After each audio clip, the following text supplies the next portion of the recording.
All right, man, I'm feeling a lot better today, this afternoon. Um, my sinuses are still a little clogged, but I got some good sleeps, and I am feeling a little better. Um, I can sniff, smell. I think later I'm just gonna put on a lot of layers of stuff and go to the gym and the sauna, and then just roast in there and see whatever's inside just kind of breaks out of me. Um, yeah, so I'll be alright. I'll be good. I'll be good. Today's Friday, so we get to um, we have 2 hours today of study, and then half an hour reading, and then the weekend is secured. It's good. So, and it's been a very curious week with the spiritual boot camp. But it's good. Stuff's gonna happen. Gotta adapt. Gotta overcome. I'm gonna get frustrated, but just gotta keep going. So, why don't we start? We finished First Chronicles and started Second Chronicles last night. So we're gonna go resume from Second Chronicles, chapter 3, reading out of the NIV translation. And here we go. Solomon builds the temple, verse 1. And I think the reason my first video cut out yesterday is because I was uploading another, and once I uploaded, it just like crashed. I don't know why. I couldn't even upload that file. It was like corrupted. Oh well.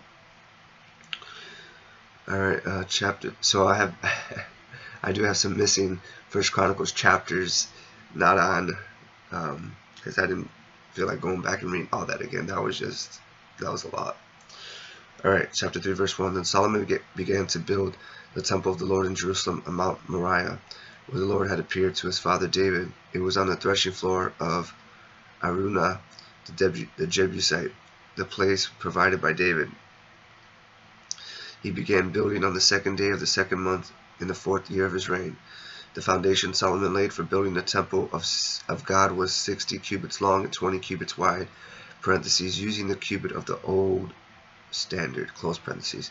The portico at the front of the temple was 20 cubits long across the width of the building and 20 cubits high. He overlaid the inside with pure gold. Verse 5. He paneled the main hall with juniper and covered it with fine gold and decorated it with palm tree and chain designs. He adorned the temple with precious stones, and the gold he used was gold of Paravim. He overlaid the ceiling beams, door frames, walls, and doors of the temple with gold, and he carved cherubim on the walls. He built the most holy place, its length corresponding to the width of the temple, 20 cubits long and 20 cubits wide. He overlaid the inside with 600 talents of fine gold.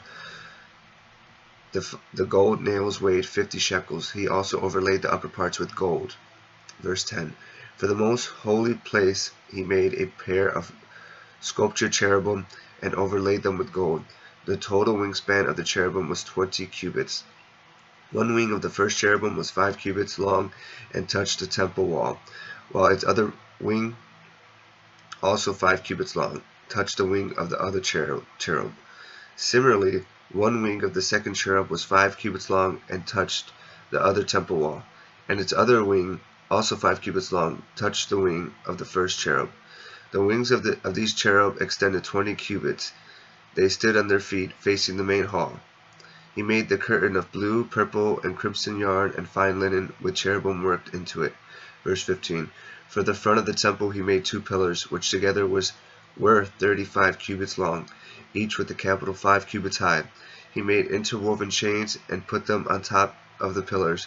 He also made 100 pomegranates and attached them to the chains. He erected the pillars in the front of the temple, one to the south and one to the north. The one to the south he named Jachin, and the one to the north Boaz. Letter E. Boaz probably means him in strength. Yeah. That completes chapter 3. The video's still going. Yeah. Alright. The temple's furnishings, chapter 4, verse 1. He made a bronze altar 20 cubits long, 20 cubits wide, and 10 cubits high. He made the sea of cast metal, circular in shape, measuring 10 cubits from rim to rim and 5 cubits high. It took a line of 30 cubits to measure around it. Below the rim, figures of bulls encircled it, 10 to a cubit. The bulls were cast in 2 rows in one piece with the sea. The sea stood on 12 bulls, 3 facing north, 3 facing west, 3 facing south, and 3 facing east. The sea rested on top of them, and their hindquarters were toward the center. Verse 5. It was a handbreadth in thickness, and its rim was like the rim of a cup, like a lily blossom. It held 3,000 baths. He then made 10 basins for washing, and placed 5 on the south side and 5 on the north. In them the things be used for the burnt offerings were rinsed by the sea was to be used by the priests for washing. He made 10 lampstands according to the specifications for them, and placed them in the temple, 5 on the south side and 5 on the north. He made 10 tables and placed them in the temple, 5 on the south side and 5 on the north. He also made 100 gold sprinkling bowls. He made the courtyard of the priest, and the large court, and the doors for the court, and overlaid the doors with bronze. Verse 10. He placed the sea on the south side and the southeast corner. And Hiram also made the pots and shovels and sprinkling bowls. So Hiram finished the work he had undertaken for King Solomon in the temple of God: the 2 pillars, the 2 bowl-shaped capitals on top of the pillars, the 2 sets of network decorating the 2 bowl-shaped capitals on top of the pillars, the 400 pomegranates for the 2 sets of network (2 rows of pomegranates for each network), decorating the bowl-shaped capitals on top of the pillars The stands with their basins. Verse 15. The sea and the 12 bulls under it, the pots, shovels, meat, forks, and all related articles. All the objects that Hiram Abi made for King Solomon for the temple of the Lord were of polished bronze. The king had them cast in clay molds in the plain of the Jordan between Succoth and Zarethan. All these things that Solomon made amounted to so much that the weight of the bronze could not be calculated. Solomon also made all the furnishings that were in God's temple: the golden altar, the tables on which was the bread of the presence. Verse 20. The lampstands of pure gold with their lamps to burn in front of the inner sanctuary as prescribed, the gold floral work, and lamps and tongues (they were solid gold). Verse 22. The pure gold wick trimmers, sprinkling bowls, dishes, and censers, and the gold doors of the temple, the inner doors to the most holy place, and the doors of the main hall. That completes chapter 4.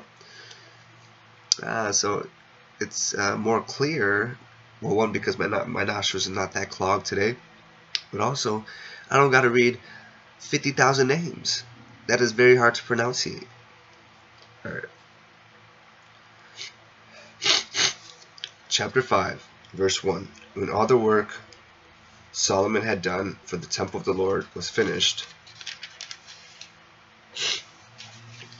he brought in the things his father David had dedicated, the silver and gold and all the furnishings, and he placed them in the treasuries of God's temple.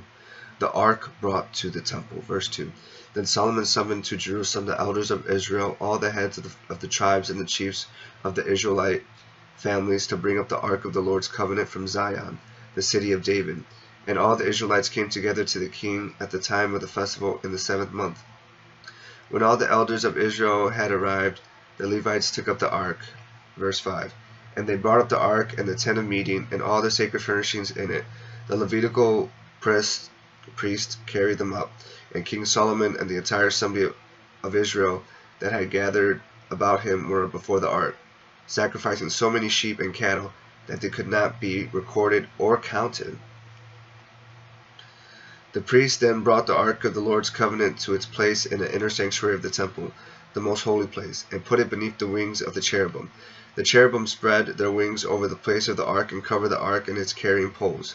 These poles were so long that their ends extending from the ark could be seen from in front of the inner sanctuary, but not from outside the holy place. And they are still there today. Verse 10. There was nothing in the ark except the 2 tablets that Moses had placed in it at Horeb, where the Lord made a covenant with the Israelites after they came out of Egypt. The priests then withdrew from the holy place. All the priests who were there had consecrated themselves, regardless of their divisions. All the Levites who were musicians, Asaph, Heman, Jeduthun, and their sons and relatives, stood on the east side of the altar, dressed in fine linen and playing cymbals, harps, and lyres. They were accompanied by 120 priests sounding trumpets. The trumpeters and musicians joined in unison to give praise and thanks to the Lord. Accompanied by trumpets, cymbals, cymbals, and other instruments, the singers raised their voices in praise to the Lord and sang, "He is good, His love endures forever." His love endures forever. That's a song. It's a good song. The temple of the Lord was filled with the cloud, and the priests could not perform their service because of the cloud. For the glory of the Lord filled the temple of God. And that completes chapter 5. So we started at chapter 3. Okay. Just so that I remember. Oh wow, it's a long chapter. Chapter 6, verse 1. Then Solomon said, "The Lord has said that He will dwell in a dark cloud. I have built a magnificent temple for you, a place for you to dwell forever." While the whole assembly of Israel was standing there, the king turned around and blessed them. Then he said, "Praise be to the Lord, the God of Israel, who with his hands has fulfilled what he promised with his mouth to my father David. For he said," verse 5, "Since the day I brought my people out of Egypt, I have not chosen a city in any tribe of Israel to have a temple built so that my name might be there.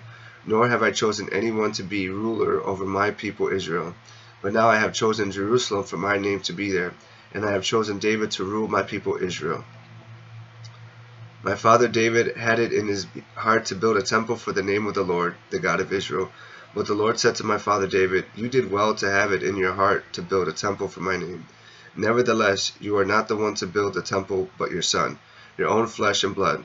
He is the one who will build the temple for my name.'" Verse 10, "The Lord has kept the promise he made.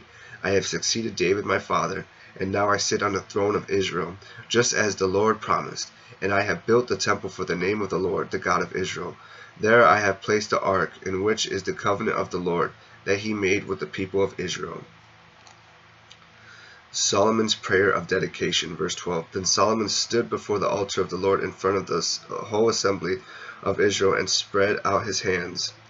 Now he had made a bronze platform, 5 cubits long, 5 cubits wide, and 3 cubits high, and had placed it in the center of the outer court. Isn't it pretty unique and cool that they still have these measurements down?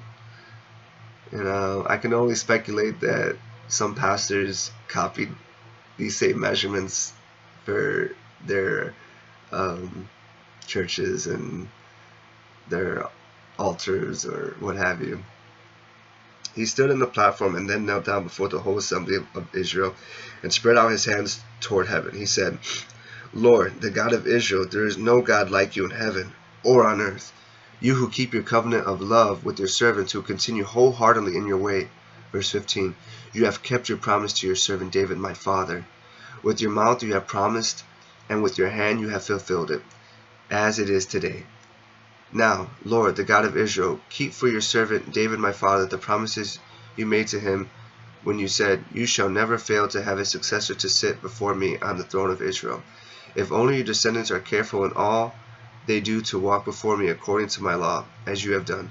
And now, Lord, the God of Israel, let your word that you promised your servant David come true." Verse 18, "But will God really dwell on earth with humans? The heavens, even the highest heavens, cannot contain you. How much less the temple I have built? Yet, Lord my God, give attention to your servant's prayer and his plea for mercy. Hear the cry and the prayer that your servant is praying in your presence." Verse 20, "May your eyes be open toward this temple day and night, this place of which you said you would put your name there. May you hear the prayer your servant prays toward this place. Hear the supplications of your servant and of your people Israel, when they pray toward this place. Hear from heaven, your dwelling place, and when you hear, forgive. When anyone wrongs their neighbor and is required to take an oath, and they come and swear the oath before your altar in this temple, then hear from heaven and act. Judge between your servants, condemning the guilty and bringing down on their heads what they have done, and vindicating the innocent by treating them in accordance with their innocence. Verse 24, when your people Israel have been defeated by an enemy because they have sinned against you, and when they turn back and give praise to your name, praying and making supplication before you in this temple. Verse 25, then hear from heaven and forgive the sin of your people Israel, and bring them back to the land you gave to them and their ancestors. Your love endures forever. When the heavens are shut up and there is no rain because your people have sinned against you. California. Did I say that? And when they pray towards this place and give praise to your name and turn from their sin because you have afflicted them, then hear from heaven and forgive the sin of your servants, your people Israel. Teach them the right way to live and send rain on the land you gave your people for an inheritance. When famine or plague comes to the land, or blight or mildew, locust or grasshoppers, Las Vegas. What? Or when enemies besiege them in any of their cities, whatever disaster or disease may come, and when a prayer or plea is made by anyone among your people Israel, being aware of their afflictions and pains, and spreading out their hands toward this temple. Verse 30, then hear from heaven, your dwelling place. Forgive and deal with everyone according to all they do, since you know their hearts, parentheses, for you alone know the human heart, close parentheses, so that they will fear you and walk in obedience to you all the time they live in the land you gave our ancestors. As for the foreigner who does not belong to your people Israel, but has come from a distant land because of your great name and your mighty hand and your outstretched arm, when they come and pray toward this temple, then hear from heaven, your dwelling place. Do whatever the foreigner asks of you, so that all the peoples of the earth may know your name and fear you, as do your own people Israel, and may know that this house I have built bears your name. Verse 34, when your people go to war against their enemies, wherever you send them, and when they pray to you toward this city you have chosen, and the temple I have built for your name. Verse 35, then hear from heaven their prayer and their plea, and uphold their cause. When they sin against you, for there is no one who does not sin, you become angry with them, and give them over to the enemy, who takes them captive to a land far away or near. And if they have a change of heart in the land where they are held captive, and repent and plead with you in the land of their captivity, and say, we have sinned, we have done wrong, and acted wickedly. And if they turn back to you with all their heart and soul in the land of their captivity where they were taken, and pray toward the land you gave their ancestors, toward the city you have chosen, and toward the temple I have built for your name, then from heaven, your dwelling place, hear their prayer and their pleas, and upholding their cause, and forgive your people who have sinned against you. Verse 40, now, my God, may your eyes be open and your ears attentive to the prayers offered in this place.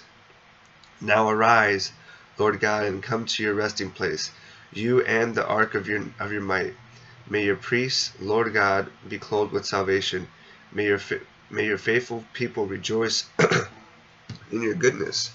Lord God, do not reject your anointed one. Remember the great love promised to David your servant. That completes chapter 6. Chapter 7, the dedication of the temple, verse 1. When Solomon finished praying, fire came down from heaven and consumed the burnt offering and the sacrifices, and the glory of the Lord filled the temple. The priests could not enter the temple of the Lord because the glory of the Lord filled it. When all the Israelites saw the fire coming down and the glory of the Lord above the temple, they knelt on the pavement with their faces to the ground, and they worshipped and gave thanks to the Lord, saying, He is good, His love endures forever. Verse 4, then the king and all the people offered sacrifices before the Lord. Verse 5, and King Solomon offered a sacrifice of 22,000 head of cattle and 120,000 sheep and goats. So the king and all the people dedicated the temple of God.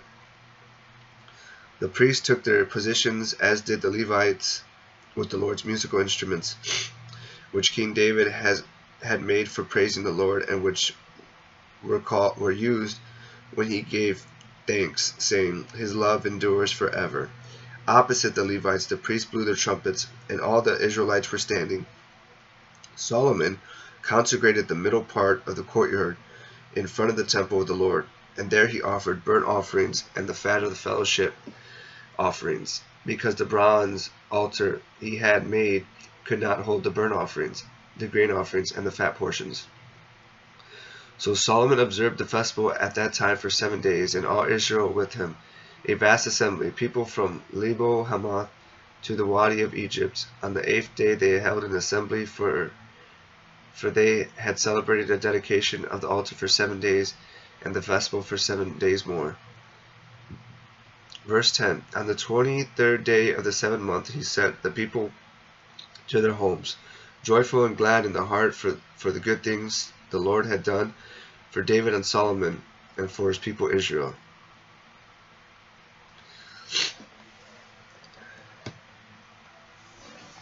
Just thought about something. Alright. The Lord appears to Solomon. Verse 11. When Solomon had finished the temple of the Lord and the royal palace, and had succeeded in carrying out all he had in mind to do in the temple of the Lord and his own palace, the Lord appeared to him at night and said, "I have heard your prayer, and have chosen this place for myself as a temple for sacrifices. When I shut up the heavens so that there is no rain, or command locusts to devour the land, or send a plague among my people, if my people who are called by my name will humble themselves and pray and seek my face and turn from their wicked ways, then I will hear from heaven, and I will forgive their sin and will heal their land." Verse 15. Now my eyes will be open and my ears attentive to the prayers offered in this place. I have chosen and consecrated this temple so that my name may be there forever. My eyes and my heart will always be there. As for you, if you walk before me faithfully, as David your father did, and do all I command, and observe my decrees and laws, I will establish your royal throne, as I covenanted your David your father, when I said, "You shall never fail to have a successor to rule over Israel." But if you turn away and forsake the decrees and commands I have given you, and go off to serve other gods and worship them, verse 20, then I will uproot Israel from my land, which I have given them, and will reject this temple I have consecrated for my name. I will make it I will make it a byword and an object or ridicule among all peoples. This temple will become a heap of rubble. All who pass by will be applaud and say, "Why has the Lord done such a thing to this land and to this temple?" People will answer, "Because they have forsaken the Lord, the God of their ancestors, who brought them out of Egypt, and have embraced other gods, worshipping and serving them. That is why he brought all this disaster on them." That completes chapter 7. Chapter 8. Solomon's other activities. Verse 1. At the end of 20 years, during which Solomon built the temple of the Lord and his own palace, Solomon rebuilt the villages that Hiram had given him, and settled Israelites in them. Solomon then went to Hamath Zobah and captured it. He also built up Tadmor in the desert and all the stone cities he had built in Hamath. Verse 5. He rebuilt Upper Beth Horon and Lower Beth Horon as fortified cities, with walls and with gates and bars, as well as Baalath and all his store cities, and all the cities for his chariots and for his horses. Whatever he desired to build in Jerusalem and Lebanon and throughout all the territory he ruled. There were still people left from the Hittites, Amorites, Perizzites, Hivites, and Jebusites. These people were not Israelites. Solomon conscripted the descendants of all these people remaining in the land, whom the Israelites had not destroyed, to serve as slave labor, as it is to this day. But Solomon did not make slaves of the Israelites for his work. They were his fighting men, commanders of his captains, and commanders of his chariots and charioteers. Verse 10. They were also King Solomon's chief officials, 250 officials supervising the men. Solomon brought Pharaoh's daughter up from the city of David to the palace he had built for her. For he said, "My wife must not live in the palace of David, king of Israel, because the places the ark because the places the ark of the Lord has entered are holy." On the altar of the Lord that he had built in front of the portico, Solomon sacrificed burnt offerings to the Lord, according to the daily requirement for offerings commanded by Moses for the Sabbaths, the new moons, and the 3 annual festivals, the festival of unleavened bread, and the festival of weeks, and the festival of tabernacles. In keeping with the ordinance of his father David, he appointed the divisions of the priests for their duties, and the Levites to lead the praise and to assist the priest according to each day's requirement. He also appointed the gatekeepers by divisions for the various gates, because this was what David the man of God had ordered.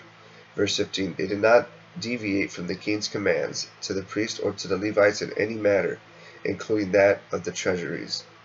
All Solomon's work was carried out from the day the foundation of the temple of the Lord was laid until its completion. So the temple of the Lord was finished.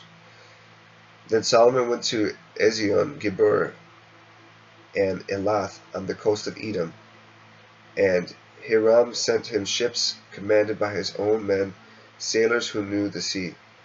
These with Solomon's men sailed to Ophir and brought back 450 talents of gold, which they delivered to King Solomon. And that completes chapter 8. Alright, chapter 9. The Queen of Sheba visits Solomon, verse 1. When the Queen of Sheba heard of Solomon's fame, she came to Jerusalem to test him with hard questions, arriving with a very great caravan, with camels carrying spices, large quantities of gold, and precious stones. She came to Solomon and talked with him about all she had on her mind. Solomon answered all her questions. Nothing was too hard for him to explain to her.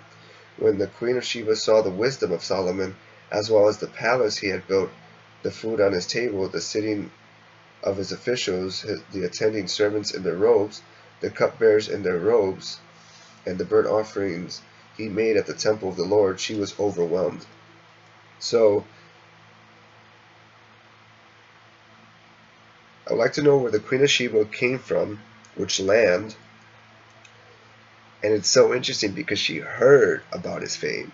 People were talking. That word gets out. It's spreaded. Verse 5. She said to the king, "The report I have in my own country about your achievements and your wisdom is true, but I did not believe what they said until I came and saw with my own eyes. Indeed, not even half the greatness of your wisdom was told me. You have far exceeded the report I heard. How happy your people must be! How happy your officials who continually stand before you and hear your wisdom! Praise be to the Lord your God, who has delighted in you and placed you on his throne as king to rule for the Lord your God. Because of the love of your God for Israel and his desire to uphold them forever, he has made you king over them, to maintain justice and righteousness." Then she gave the king 120 talents of gold, large quantities of spices, and precious stones. There had never been such spices as those the Queen of Sheba gave to King Solomon. Verse 10, parentheses, the servants of Hiram and the servants of Solomon brought gold from Ophir. Come on, computer, don't you dare cut the video. It just made a noise. Don't do it. Don't do it. They also brought algum wood and precious stones. The king used the algum wood to make steps for the temple of the Lord and for the royal palace, and to make harps and lyres for the musicians. Nothing like them had ever been seen in Judah. Close parentheses. King Solomon gave the Queen of Sheba all she desired and asked for. He gave her more than she had brought to him. Then she left and returned with her retinue to her own country. Probably group, that's what it means. Retinue, Retinue. Solomon's splendor, verse 13. The weight of the gold that Solomon received yearly was 666 talents, not including the revenues brought in by merchants and traders. Also, all the kings of Arabia and the governors of the territories brought gold and silver to Solomon. Verse 15. King Solomon made 200 large shields of hammered gold. 600 shekels of hammered gold went into each shield. He also made 300 small shields of hammered gold with 300 shekels of gold in each shield. The king put them in the palace of the forest of Lebanon. Then the king made a great throne covered with ivory and overlaid with pure gold. The throne had 6 steps, and a footstool of gold was attached to it. On both sides of the seat were armrests, with a lion standing beside each of them. 12 lions stood on the 6 steps, one at either end of each step. Nothing like it had ever been made for any other kingdom. Verse 20. All King Solomon's goblets were gold, and all the household articles in the palace of the forest of Lebanon were pure gold. Nothing was made of silver, because silver was considered of little value in Solomon's day. The king had a fleet of trading ships, manned by Hiram's servants. Once every 3 years it returned, carrying gold, silver, and ivory, and apes and baboons. King Solomon was greater in riches and wisdom than all the other kings of the earth. All the kings of the earth sought audience with Solomon to hear the wisdom God had put in his heart. Year after year, everyone who came brought a gift, articles of silver and gold, and robes, weapons and spices, and horses and mules. Verse 25. Solomon had 4,000 stalls for horses and chariots, and 12,000 horses, which he kept in the chariot cities, and also with him in Jerusalem. He ruled over all the kings from the Euphrates River to the land of the Philistines, as far as the border of Egypt. The king made silver as common in Jerusalem as stones, and cedar as plentiful as sycamore fig trees in the foothills. Solomon's horses were imported from Egypt and from all other countries. That is... Could you imagine getting horses imported from Egypt and all different countries? That's pretty cool. It's pretty neat. Solomon's death. Verse 29. As for the other events of Solomon's reign, from beginning to end, are they not written in the records of Nathan the prophet, in the prophecy of Ahijah the Shilonite, and in the visions of Iddo the seer, concerning Jeroboam son of Nebat? Verse 30. Solomon reigned in Jerusalem over all Israel 40 years. Then he rested with his ancestors, and was buried in the city of David his father, and Rehoboam his son succeeded him as king. That completes chapter 9. Chapter 10. Israel rebels against Rehoboam. Rehoboam went to Shechem, for all Israel had gone there to make him king. Verse 2. When Jeroboam son of Nebat heard this, parentheses, he was in Egypt, where he had fled from King Solomon, close parentheses, he returned from Egypt. So they sent for Jeroboam, and he and all Israel went to Rehoboam, and said to him, Your father put a heavy yoke on us, but now lighten the harsh labor and the heavy yoke he put on us, and we will serve you. Verse 5. Rehoboam answered, Come back to me in 3 days. So the people went away. Then King Rehoboam consulted the elders who had served his father Solomon during his lifetime. How would you advise me to answer these people? He asked. They replied, If you will be kind to these people and please them and give them a favorable answer, they will always be your servants. But Rehoboam rejected the advice the elders gave him, and consulted the young men who had grown up with him and were serving him. He asked them, What is your advice? How should we answer these people who say to me, Lighten the yoke your father put on us? Verse 10. The young men who had grown up with him replied, The people have said to you, Your father put a heavy yoke on us, but make our yoke lighter. And tell them, My little finger is thicker than my father's waist. My father laid on you a heavy yoke. I will make it even heavier. My father scourged you with whips. I will scourge you with scorpions. 3 days later, Jeroboam and all the people returned to Rehoboam, as the king had said, Come back to me in 3 days. The king answered them harshly, rejecting the advice of the elders. He followed the advice of the young man and said, "My father made your yoke heavy. I will make it even heavier. My father scourged you with whips. I will scourge you with scorpions." So the king, verse 15, so the king did not listen to the people, for this turn of events was from God, to fulfill the word the Lord had spoken to Jeroboam, son of Nebat, through Ahijah the Shilonite. When all Israel saw that the king refused to listen to them, they answered the king, "What share do we have in David? What part in Jesse's son? To your tents, Israel. Look after your own house, David." So all the Israelites went home, but as for the Israelites who were living in the towns of Judah, Rehoboam still ruled over them. King Rehoboam sent out Adoniram, who was in charge of forced labor, but the Israelites stoned him to death. King Rehoboam, however, managed to get into his chariot and escape to Jerusalem. So Israel has been in rebellion against the house of David to this day. That completes chapter 10. Chapter 11. When Rehoboam arrived in Jerusalem, he mustered Judah and Benjamin, 180,000 able young men, to go to war against Israel, and to regain the kingdom for Rehoboam. But this word of the Lord came to Shemaiah the man of God. "Say to Rehoboam, son of Solomon, king of Judah, and to all Israel and Judah and Benjamin, this is what the Lord says, do not go up to fight against your fellow Israelites. Go home, every one of you, for this is my doing." So they obeyed the words of the Lord and turned back from marching against Jeroboam. Rehoboam fortifies Judah. Verse 5. Rehoboam lived in Jerusalem and built up towns for defense in Judah: Bethlehem, Etam, Tekoa, Beth Zur, Soko, Adullam, Gath, Marashah, Ziph, Aduram, Lachish, Azekah. Verse 10. Zorah, Ajalon, and Hebron. These were fortified cities in Judah and Benjamin. He strengthened their defenses and put commanders in them, with supplies of food, olive oil, and wine. He put shields and spears in all the cities and made them very strong. So Judah and Benjamin were his.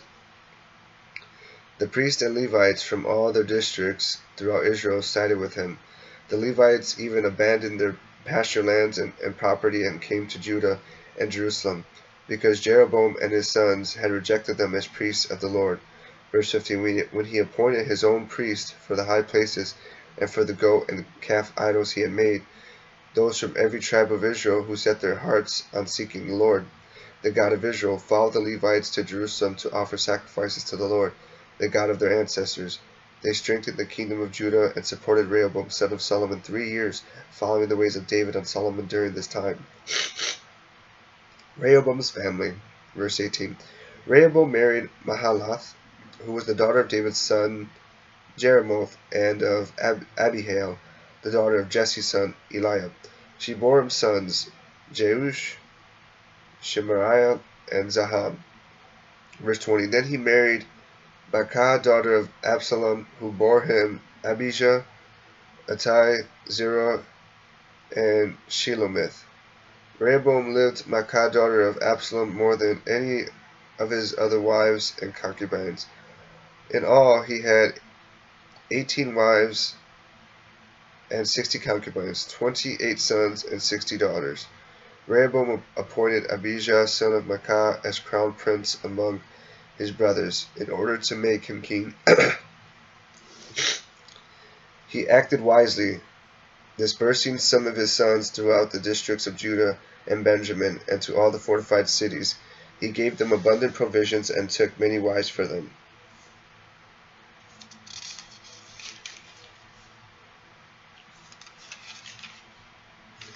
That completes chapter 11. Alright, we're almost 2/3 done. And it's still recording, praise God. Alright.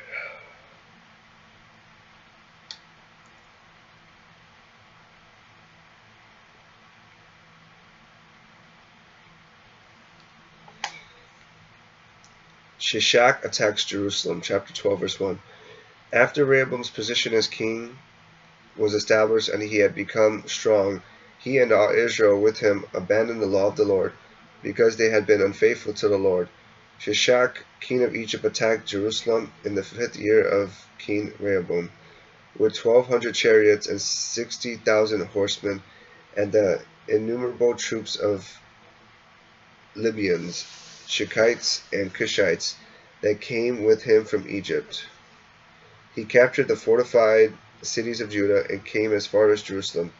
Verse 5. Then the prophet Shemaiah came to Rehoboam and to the leaders of Judah who had assembled in Jerusalem for fear of Shishak. And he said to them, This is what the Lord says, You have abandoned me, therefore I now abandon you to Shishak. The leaders of Israel and the king humbled themselves and said, The Lord is just. When the Lord saw that they humbled themselves, the word of the Lord came to Shemaiah. Since they have humbled themselves, I will not destroy them, but will soon give them deliverance. My wrath will not be poured out on Jerusalem through Shishak. They will, however, become subject to him, so that they may learn the difference between serving me and serving the kings of other lands. When Shishak, king of Egypt, attacked Jerusalem, he carried off the treasures of the temple of the Lord and the treasures of the royal palace. He took everything, including the gold shields Solomon had made. Verse 10. So King Rehoboam made bronze shields to replace them, and assigned these to the commanders of the guard on duty at the entrance of the royal palace. Whenever the king went to the Lord's temple, the guards went with him, bearing the shields, and afterward they returned them to the guard room. Verse 12. Because Rehoboam humbled himself, the Lord's anger turned from him. And because he humbled himself, the Lord's anger went away. And he was not totally destroyed. Indeed, there was some good in Judah. Where's my pen, highlighter, whatever? I gotta underline that.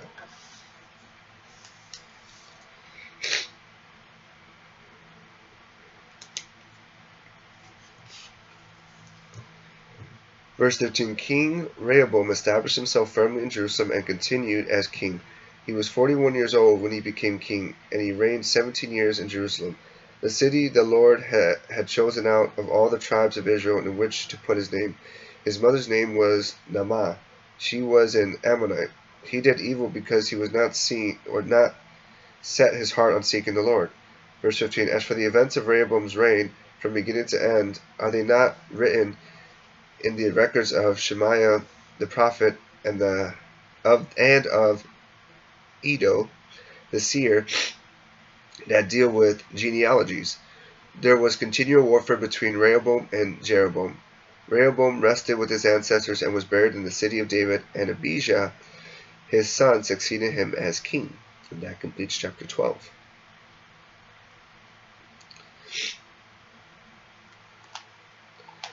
Abijah, king of Judah, chapter 13. Excuse me.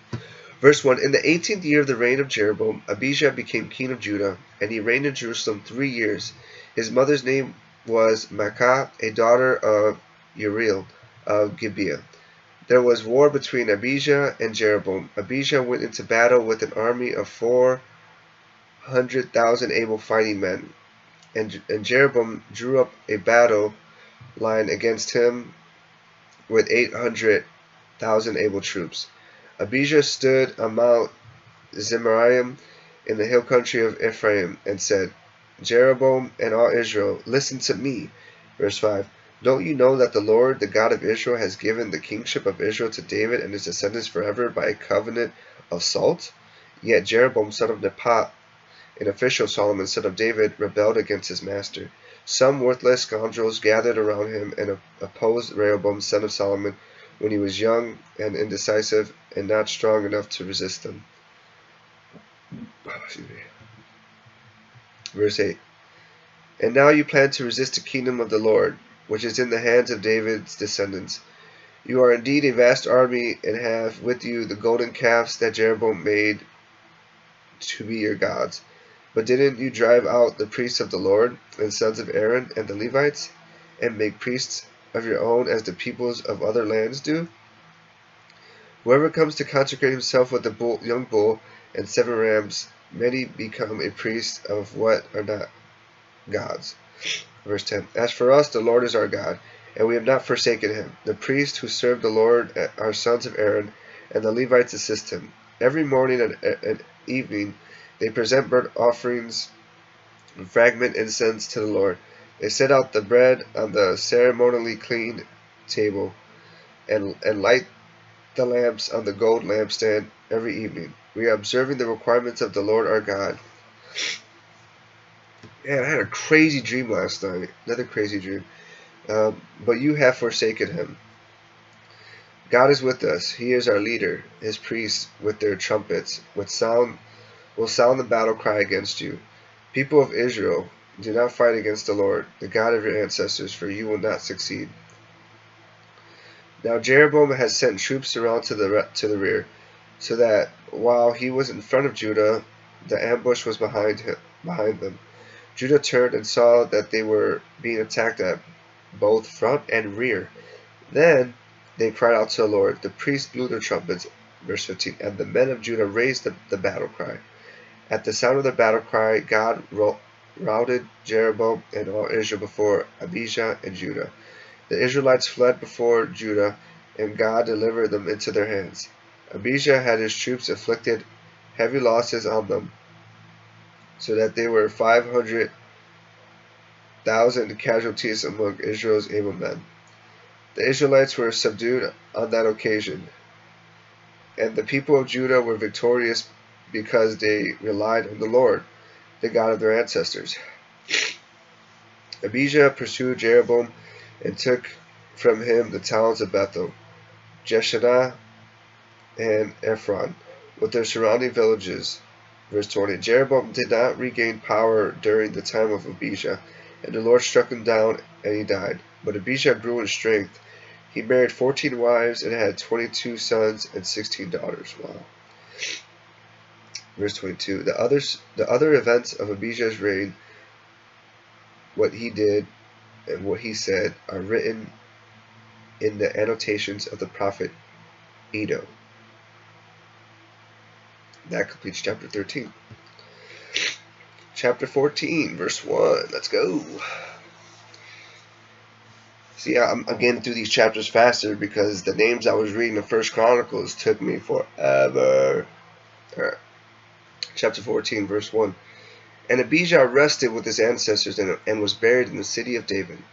Asa his son succeeded him as king, and in his days the country was at peace for 10 years. Asa, king of Judah, as did what was good and right in the eyes of the Lord his God. He removed the foreign altars and the high places, smashed the sacred stones, and cut down the Asherah poles. He commanded Judah to seek the Lord, the God of their ancestors, and to obey his laws and commands. He removed the high places and incense altars in every town in Judah, and the kingdom was at peace under him.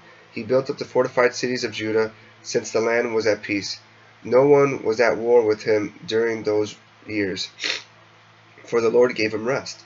Let us build up these towns, he said to Judah, and put walls around them, with towers, gates, and bars. The land is still ours, because we have sought the Lord our God. We sought him, and he has given us rest on every side. So they built and prospered. Asa had an army of 300,000 men from Judah, equipped with large shields and with spears, and 280,000 from Benjamin, armed with small shields and with bows. All these were brave fighting men. Zerah the Cushite marched out against them with an army of thousands upon thousands and 300 chariots, and came as far as Marishah. Verse 10. Asa went out to meet him, and they took up battle positions in the valley of Zephahathah near Marishah. Verse 11. Then Asa called to the Lord his God and said, Lord, there is no one like you to help the powerless against the mighty. Help us, Lord our God, for we rely on you, and in your name we have come against the vast army. Lord, you are our God. Do not let mere mortals prevail against you. The Lord struck down the Cushites before Asa and Judah. The Cushites fled, and Asa and his army pursued them as far as Gerar. Such a great number of Cushites fell that they could not recover, They were crushed before the Lord and his forces. The men of Judah carried off a large amount of plunder. They destroyed all the villages around Gerar, for the terror of the Lord had fallen on them. They looted all these villages, since there were much plunder there. Verse 15. They also attacked the camps of the herders and carried off droves of sheep and goats and camels. Then they returned to Jerusalem. And that completes chapter 14. All right. Chapter 15. Oh, still a little sore from that leg day. So I got sick, and then I did leg day. I hit the weights for the first time in weeks, months, and so it kind of just like made things more. I was more weak, more sore, more. Oh man, oh. All right.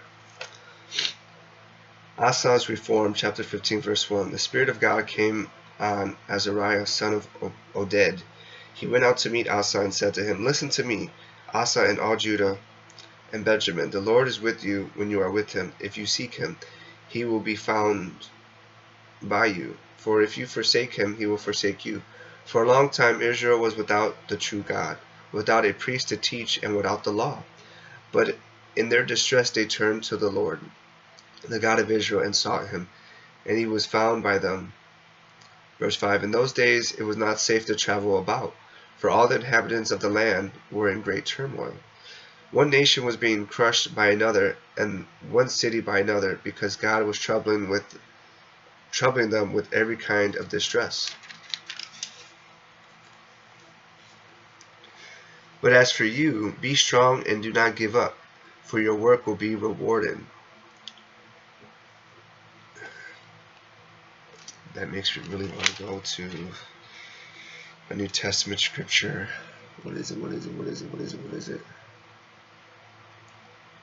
think it's 1 Corinthians.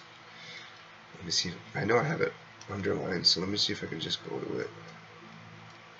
1 Corinthians.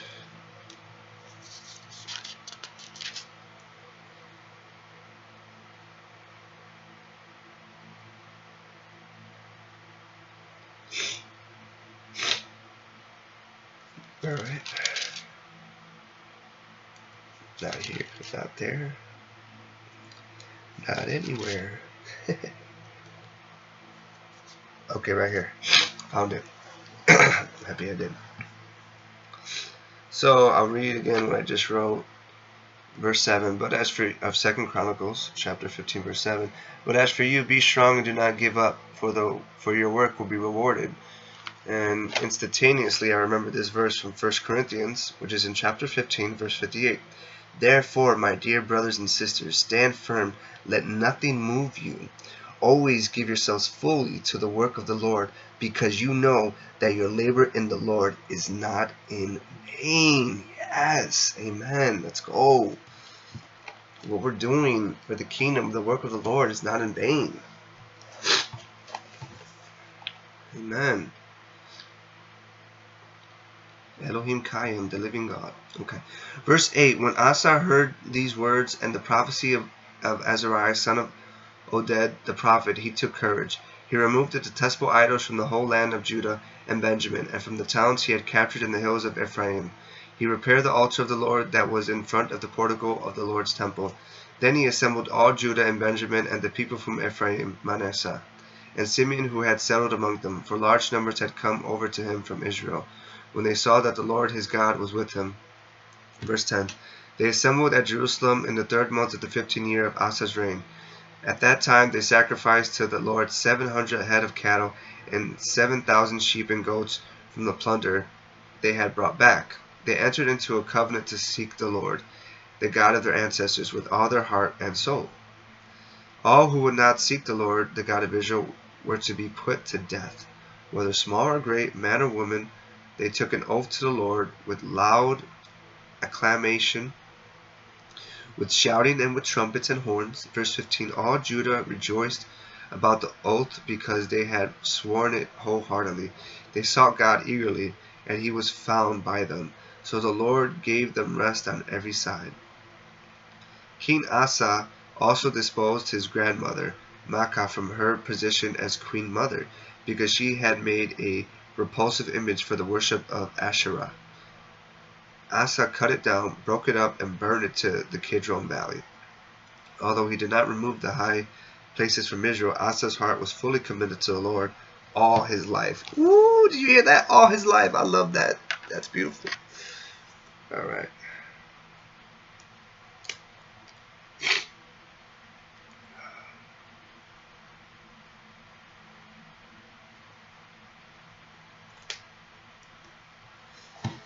His love endures forever. All right. Verse 18. He brought into the temple of God the silver and gold and the articles that he and his father had dedicated. There was no more war against or until the 35th year of Asa's reign. And that completes chapter 15. Let's continue. Chapter 16, Asa's last years, verse 1. In the 36th year of Asa's reign, Baasha, king of Israel, went up against Judah and fortified Ramah to prevent anyone from leaving or entering the territory of Asa, king of Judah. Asa then took the silver and gold out of the treasuries of the Lord's temple and of his own palace and sent it to Ben-Hadad, king of Aram, who was ruling in Damascus. Let there be a treaty between me and you, he said, as there was between my father and your father. See, I am sending you silver and gold. Now break your treaty with Baasha, king of Israel, so he will withdraw from me. Ben-Hadad agreed with King Asa and sent the commanders of his forces against the towns of Israel. They conquered Ijon, Dan, Abel, and Mayim, and all the store cities of Naphtali. Verse 5. When Baasha heard this, he stopped building Ramah and abandoned his work. The king Asa brought all the men of Judah, and they carried away from Ramah the stones and timber Baasha had been using. Excuse me. With them he built up Geba and Mizpah. At that time Hanai the seer came to Asa, king of Judah, and said to him, because you relied on the king of Aram and not on the Lord your God, the army of the king of Aram has escaped from your hand. Were not the Cushites and Libyans a mighty army with great numbers of chariots and horsemen? Yet when you relied on the Lord, he delivered them into your hand. For the eyes of the Lord range throughout the earth to strengthen those whose hearts are fully committed to him. You have done a foolish thing, and from now on you will be at war. Verse 10. Asa was angry with the seer because of this. He was so enraged that he put him in prison. At the same time, Asa brutally oppressed some of the people. The events of Asa's reign from beginning to end are written in the book of the kings of Judah and Israel. In the 39th year of his reign, Asa was afflicted with a disease in his feet. Though his disease was severe, even in his illness he did not seek help from the Lord, but only from the physicians. Then, in the 41st year of his reign, Asa died and rested with his ancestors. They buried him in the tomb that he had cut out for himself in the city of David. They laid him on a bier covered with spices and various blended perfumes, and they made a huge fire in his honor. And that completes chapter 16. And I think that's it for this segment. I was thinking about going 2 straight hours, but I need to eat. I haven't ate. I haven't even looked at my phone, which is a great thing. I just need to see what's going on with certain things. Actually, I sent out some emails too. So yeah. Alright. Well, I'm just going to wait for it to get an hour. My nose was bleeding earlier this morning. A lot. It was just like dripping. I'm going to read that verse again from 1 Corinthians to end this video, because that was such a great verse. 1 Corinthians chapter 15, verse 58. Therefore, my dear brothers and sisters, stand firm. Let nothing move you. Always give yourselves fully to the work of the Lord, because you know that your labor in the Lord is not in vain. Alright, so that is it. I'll be back later with another hour and my study of Christian study. So we ended in chapter 16. Alright.